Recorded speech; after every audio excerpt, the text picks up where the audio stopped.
जिस तरह इसराइल गजा पर हमले करता ही चला जा रहा है और अब इस जंग के अंदर ना सिर्फ लेबनान भी शरीक हो चुका है बल्कि अब हमें ईरान भी कहीं ना कहीं इन्वॉल्व होता हुआ दिखाई दे रहा है। ये धीरे धीरे जंग बढ़ती ही चली जा रही है। तो क्या ये जंग वर्ल्ड वॉर 3 की तरफ जा रही है? सबसे पहले हम बात करते हैं गजा की, जिस पर इसराइल ने कब्जा कर रखा है। अभी तक गजा के अंदर 42,000 से ज्यादा बेगुनाह लोग मारे जा चुके हैं, जबकि लाखों लोग बेघर भी हुए हैं। इसराइल ने इस खित्ते को घेरते घेरते एक छोटा सा इलाका बना दिया है, जिसका कुल रुकबा 360 किलोमीटर स्क्वायर रह चुका है। इस 360 किलोमीटर स्क्वायर के लोग जो कि गजा के लोग हैं, इनके पास सिर्फ 2 ही ऑप्शन बचते हैं, या तो वो इसराइल से लड़ें या फिर वो इसराइल से हिजरत करके लेबनान चले जाएं। इस छोटे से खित्ते को, जिसको 2 तरफ से इसराइल और एक तरफ से इजिप्ट से जा मिलता है और तीसरी तरफ यानी कि जहां पर समंदर है, इस छोटे से खित्ते को ओपन जेल भी अब करार दे दिया गया है। और इस गजा के हिस्से पर इस वक्त हमास का कंट्रोल है और ये लोग ना सिर्फ इसराइल से लड़ रहे हैं बल्कि उनको भरपूर जवाब दे रहे हैं। तो वहीं लेबनान भी अब इस जंग के अंदर शरीक हो चुका है।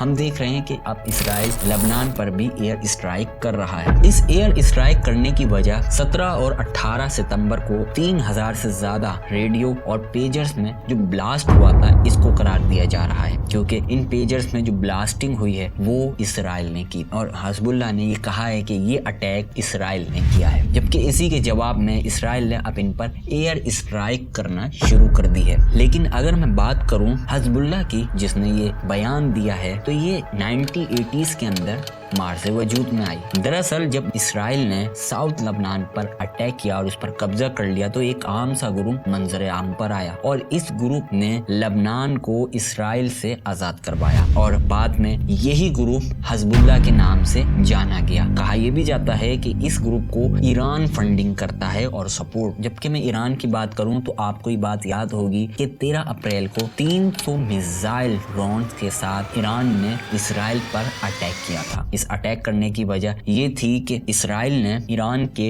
7 अफसरों को शहीद किया था, जिसके नतीजे में ईरान ने इसराइल को भरपूर जवाब देते हुए 300 मिसाइल और ड्रोन्स के साथ अटैक किया, जिसमें से यूएसए ने 80 ड्रोन्स और 6 बैलिस्टिक मिसाइल्स को वहीं पर गिरा कर तबाह कर दिया, जबकि बाकी के ड्रोन्स और मिसाइल को इसराइल के सिस्टम्स ने नकारा किया। इसराइल का ये बयान था कि इसराइल ने इस हमले को नकारा कर दिया है और इससे कोई भी नुकसान इसराइल को नहीं हुआ, जबकि वहीं पर ईरान का कहना है कि ईरान ने इसराइल को बहुत बड़ा नुकसान दिया। बात यही नहीं रुकती, बल्कि 1 अक्टूबर 2024 को ईरान ने एक बार फिर 180 मिसाइल के साथ इसराइल पर रिटेलिएट किया, जिसके नतीजे में इसराइल को बहुत ज़्यादा नुकसान हुआ और इसराइल ने फिर यही कहा कि हमने 90% इस अटैक को नाकारा कर दिया है। जबकि ईरान के स्टेटमेंट से ये अंदाज़ा लगता है कि ईरान ने इस वक्त भरपूर अटैक नहीं किया। अगर वो भरपूर अपने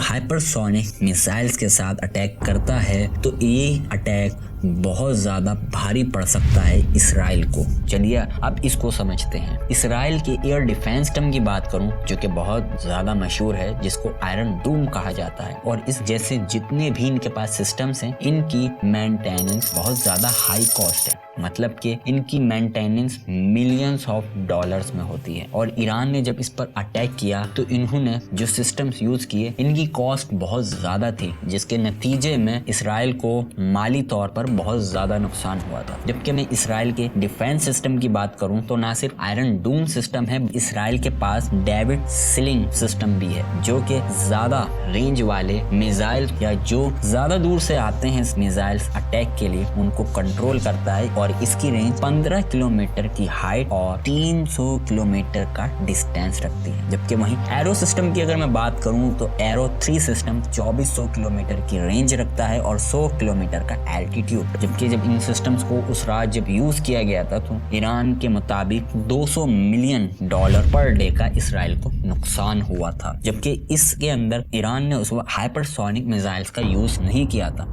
हाइपरसोनिक मिसाइल ऐसे मिसाइल होते हैं जिनकी रफ्तार आवाज की रफ्तार से ज्यादा होती है। अगर ये मिसाइल्स यूज कर लिए जाते, जिसमें से फातेह 2 बहुत ज्यादा मशहूर है जिसकी रफ्तार 18,000 किलोमीटर पर आवर है, अगर ये इसराइल के लिए यूज होता तो इसको वहां तक पहुंचते पहुंचते सिर्फ 8 से 10 मिनट लगते। और एक बात आपको मजे की बताते चलूं, जितने भी इसराइल के पास डिफेंस सिस्टम है ये दूर से आने वाले मिसाइलों को अच्छे से टारगेट कर सकते हैं, जबकि जो हाइपरसोनिक जैसे बहुत तेज मिसाइल्स को बहुत जल्दी नाकारा नहीं कर सकते। और इस तरीके से इसराइल पर आसानी के साथ अटैक किया जा सकता है। और अब आपको बहुत अच्छे से पता लग गया होगा कि कौन ज्यादा ताकतवर है, लेकिन सवाल ये उठता है कि इतना छोटा सा मुल्क सबके लिए इतना भारी क्यों बना हुआ है, क्यों इसको कोई रोक नहीं पा रहा। दरअसल इसके पीछे अमेरिका का हाथ है। जी हाँ, क्योंकि जब भी इंटरनेशनल लेवल पर इसराइल के खिलाफ आवाज उठाई जाती है तो अमेरिका अपनी वीटो पावर का इस्तेमाल करता है और इसराइल पर कोई आंच आने नहीं देता। वहीं जब ईरान इसराइल को धमकी देता है तो वहीं अमेरिका उसको अपना दुश्मन मान लेता है और ये स्टेटमेंट देता है कि सबसे ज्यादा अमेरिकियों को ईरान से खतरा है। जब कभी भी इसराइल के खिलाफ वोटिंग की जाती है तो वहीं अमेरिका अपनी वीटो पावर का इस्तेमाल करके उसको गलत साबित करना चाहता है। इस पॉइंट पर मैं आपको एक बात बताता चलूं कि अमेरिका